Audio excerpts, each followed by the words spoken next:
बिस्मिल्लाहिर्रहमानिर्रहीम। अस्सलाम वालेकुम रहमतुल्लाहि व बरकातुहू। दिस इज़ अक्सर Javed and I am the part of Pakistan mentor community. My registration number is 71। मैंने ये पाकिस्तान मेंटोर कम्युनिटी का 10 डेज़ पर मुश्तमिल कोर्स करियर डिज़ाइनिंग को ज्वाइन किया था और ये मेरा फ़र्स्ट एक्सपीरियंस था कि मैंने ऑनलाइन किसी कोर्स को ज्वाइन किया था। मुझे बिल्कुल आइडिया नहीं था कि ये ऑनलाइन कोर्स किस तरह कंडक्ट होते हैं, इनके में क्या बेनिफिट्स हो सकते हैं, क्या हमें इसका नुकसान हो सकता है या व्हाटएवर।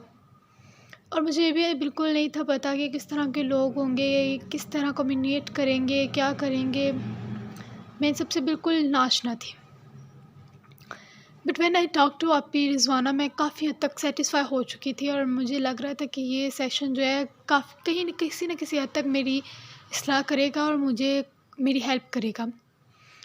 और मैं बहुत कंफ्यूज थी अपने करियर डिज़ाइनिंग को लेके। हमारे मेंटोर जो हैं वो एक्चुअली सर आबिद ख़ान थे और उन्होंने बहुत ही ज़्यादा उन्होंने अपनी एफ़र्ट्स इसमें शो किए हैं।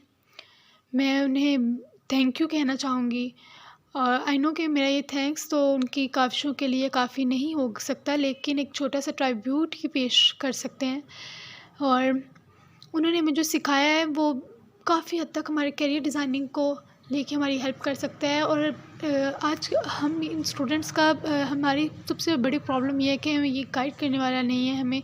हम बहुत कंफ्यूज हो जाते हैं, हमें समझ नहीं आता कि इस ज़माने के लिहाज से, इस दौर के लिहाज से हम किस पैशन को चूज़ करें, हम किस तरफ जाएं, हम कौन सा सब्जेक्ट चूज़ करें, हम अपना कैरियर अपना किस तरह, हम किन पॉइंट्स, किन डोमेन्स को हम लोग बेस बना के जो अपना कैरियर चूज़ करें। लेकिन इस कोर्स में सर आबिद ख़ान ने बहुत ही आला काम हमें करवाया है। तो इस कोर्स की जो मेन जो आउटलाइंस थी वो थी हमारे कैरियर डिज़ाइन पर मुश्तमिल। तो सर ने हमें कुछ ज़िंदगी के बारे में बताया, ज़िंदगी को समझाया, ज़िंदगी के पज़ल्स, देन उनके सल्यूशन और फिर ज़िंदगी के सुपर 7 डोमेन्स जो कि सर ने ख़ुद डेवलप किए हुए थे और ये सब बहुत सुपर्ब थे और उन्होंने मेरी काफ़ी हद तक मेरी सोच को तब्दील कर दिया है। मेरी ज़िंदगी के बहुत से शिकवे, बहुत सी शिकायत, बहुत सी खुशियाँ और सब कुछ मैं बहुत ज़्यादा काफ़ी हद तक उनसे मोटिवेट और इंस्पायर हुई हूँ। और उसके बाद सर ने हमें कुछ जापानी सीक्रेट बताया था, इकिगाई के बारे में बताया था कि किस तरह जापानीज़ लोग जो हैं वो हमसे ज़्यादा जो लोग हैं वो एक्टिव होते हैं, वो क्यों इस तरह से होते हैं और वो अपने पैशन को किन चीज़ों पे बेस बना के जो है वो चूज़ करते हैं। तो सर ने हमें और भी बहुत कुछ सिखाया था। सर ने हमें पर्सनैलिटीज़ के बारे में बताया था कि हमारे अंदर कौन से टैलेंट्स हैं, हमारी पर्सनैलिटी कैसी है। और सर ने मल्टीपल इंटेलिजेंसीज़ कि इस दुनिया में कितनी इंटेलिजेंसेस पाई जाती हैं और हमारे अंदर कौन सी हैं। हमने अपनी पर्सनैलिटी को जाना था, हमारा अपने टैलेंट्स, हमारा मूड्स ऑफ द नेचर, हमारे सारे हम किस लिहाज में ज़्यादा हैं, हमारा पैशन क्या है, हम क्या करना चाहते हैं, हमारी स्किल्स क्या हैं।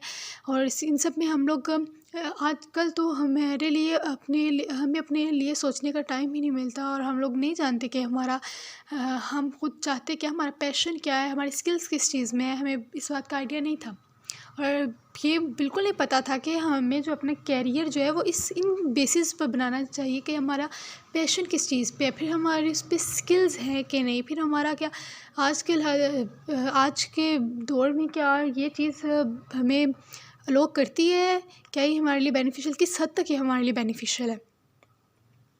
उसके बाद सर ने हमें टैलेंट्स का बताया कि किस तरह के टैलेंट्स होते हैं, कितने टैलेंट्स होते हैं, हम किस तरह के टैलेंट्स रखते हैं, हमारे कितने टैलेंट्स हैं। एक से ज़्यादा टैलेंट्स भी हो सकते हैं और डिफरेंट टैलेंट्स हो सकते हैं। दुनिया में बहुत से यूनिक टैलेंट्स हैं और हर इंसान इस दुनिया में कोई ना कोई टैलेंट्स लेकर आता है और ये पॉसिबल नहीं है कि किसी न किसी इंसान के अंदर कोई ना कोई टैलेंट हो ही ना। हर इंसान में अल्लाह ताला ने कोई ना कोई स्पेसिफ़िक चीज़ उसके लिए रखी होती है और हर इंसान अपनी ज़िंदगी में एक यूनिक रोल प्ले कर रहा होता है जिसकी कमी कोई पूरी नहीं कर सकता, जिसकी जगह कोई नहीं ले सकता। फिर उसके बाद सर ने हमें बताया कि जब आपके पैशंस हैं, जब आपके टैलेंट्स हैं, जब आपकी इंटेलिजेंस इस चीज़ में, जब आपकी स्किल्स इस चीज़ में, तो आपको किस तरह का कैरियर चूज़ करना चाहिए। किस तरह के आजकल के दौर में किस तरह के कैरियर जो हैं हमें ज़्यादा से ज़्यादा फ़ायदा पहुंचा सकते हैं। हम किस लिहाज से बेस्ट बेस्ट कैरियर को चूज़ कर सकते हैं, हमारे लिए सबसे बेस्ट कौन सा कैरियर है। और इन तमाम पॉइंट्स के बलबूते पर हमारी काफ़ी हद तक इस्लाह हुई है, हम लोग अपने कैरियर को आसानी से चूज़ कर सकते हैं। और हमारी काफ़ी हद तक कन्फ्यूजन जो है वो दूर हो चुकी है। एक्चुअली ये जो गाइडेंस की प्रॉब्लम थी ना, यानी जब हमें ये गाइडेंस ही नहीं हमें मिलेगी कि हमें क्या करना चाहिए आगे हमारे साथ, हमें कौन सा सब्जेक्ट, कौन सा फ़ील्ड, कौन सा कैरियर चूज़ करना चाहिए। जब हमारे ज़िंदगी में कोई एम ही नहीं होगा तो मेरा नहीं ख़्याल कि हमारा फिर ज़िंदगी का मकसद है जब ही नहीं है तो फिर ज़िंदगी का जो हम कर रहे हैं उन सब का कोई फ़ायदा नहीं, सब तो बेकार है। तो जो ज़िंदगी का एम था वो सेट नहीं हो रहा था।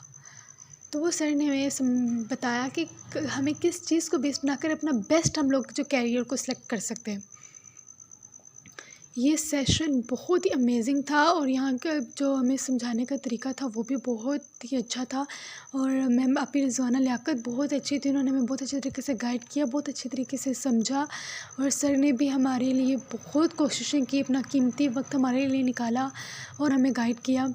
हम लोग कभी उनका शुक्रिया अदा नहीं कर सकते, उनकी इन सब मेहनतों और कोशिशों के लिए। हम लोग कुछ भी करके उसका बदला कर्ज़ नहीं उतार सकते, लेकिन ये है कि हम लोग जितना भी हम लोगों ने उनसे सीखा है, हम लोग अब उनके लिए कुछ करके करें। अब उनकी मेहनत को हम लोग ज़ाया नहीं जाने देंगे। हम इस मुल्क के लिए हम ज़रूर अब कुछ ना कुछ तो करेंगे। हम लोग पीछे नहीं हटेंगे और हम लोग इंशाअल्लाह अज़्ज़ व जल अपनी ज़िंदगी में, अपने शोबा-जात में, अपने कैरियर में एक आला मिसाल सबके लिए बनेंगे। और फिर हम लोग भी इंशाअल्लाह इस काबिल हो जाएंगे कि हम लोग दूसरों को गाइड कर सकें कि उन्हें क्या करना चाहिए ज़िंदगी में। अल्लाह पाक आपका सबका हमें नासिर हो। Thanks for listening and thank you आपी रिज़वाना। Thanks everyone.